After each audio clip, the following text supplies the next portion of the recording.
ભારત અને પાકિસ્તાનના યુદ્ધ વચ્ચે રાજ્યના મુખ્યમંત્રી ભૂપેન્દ્ર પટેલની અધ્યક્ષતામાં બેઠક મળી હતી।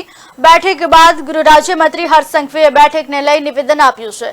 તેમણે કહ્યું કે હાલની પાકિસ્તાન સાથેની તણાવભરી સ્થિતિને લઈ મુખ્યમંત્રીની અધ્યક્ષતામાં બેઠક યોજાઈ હતી। તેમણે કહ્યું કે કોઈને અફવાથી ડરવાની જરૂર નથી। સાથે જ કહ્યું સરકાર તરફથી જ્યારે કોઈ નિર્દેશ આપવામાં આવે તો તેનું પાલન કરવું। વધુમાં ગૃહ રાજ્યમંત્રીએ કહ્યું સરહદી જિલ્લાઓની સ્થિતિને લઈ સેનાને બીએસએફના અધિકારીઓ સાથે બેઠક કરી। કહ્યું કે સરહદી જિલ્લામાં વહીવટી તંત્રે તમામ તૈયારીઓ પૂર્ણ કરી છે। જરૂરી માહિતી સરકાર દ્વારા જનતાને જણાવવામાં આવશે।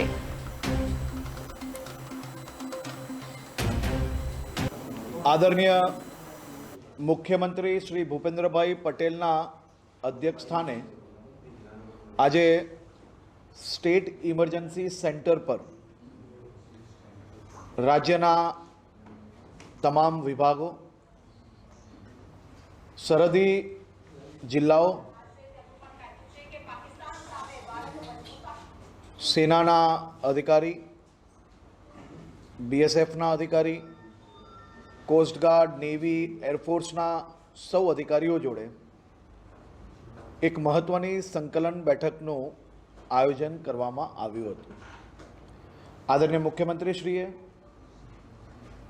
સૌ ફોર્સીસના અધિકારીઓને રાજ્યના સૌ નાગરિકો વતી અભિનંદન અને આભાર વ્યક્ત કર્યો અને સાથે સાથે આ તંગદિલીની પરિસ્થિતિમાં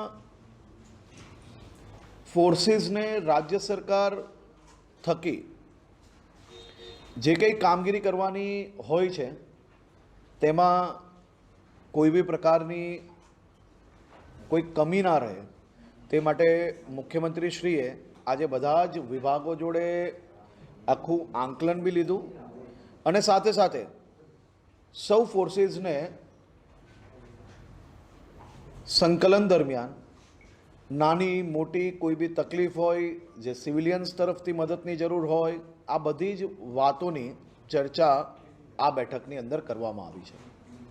ખાસ કરીને ગુજરાતના આ સરહદી જિલ્લાઓમાં ડિસ્ટ્રિક્ટ એડમિનિસ્ટ્રેશને ખૂબ સારી રીતે તૈયારીઓ, પૂર્વ તૈયારીઓ આપણે કહી શકીએ તેમ કરી છે અને સિવિલિયન્સ કોઈ બી પ્રકારે કોઈ બી અફવાઓથી ડરવાની જરૂર નથી।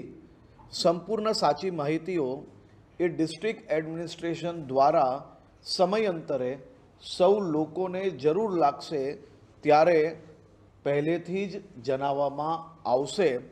આપ સૌને માત્ર એટલી વિનંતી છે કે ડિસ્ટ્રિક્ટ એડમિનિસ્ટ્રેશન દ્વારા કોઈ બી માહિતી આપવામાં આવે તો એને સંપૂર્ણપણે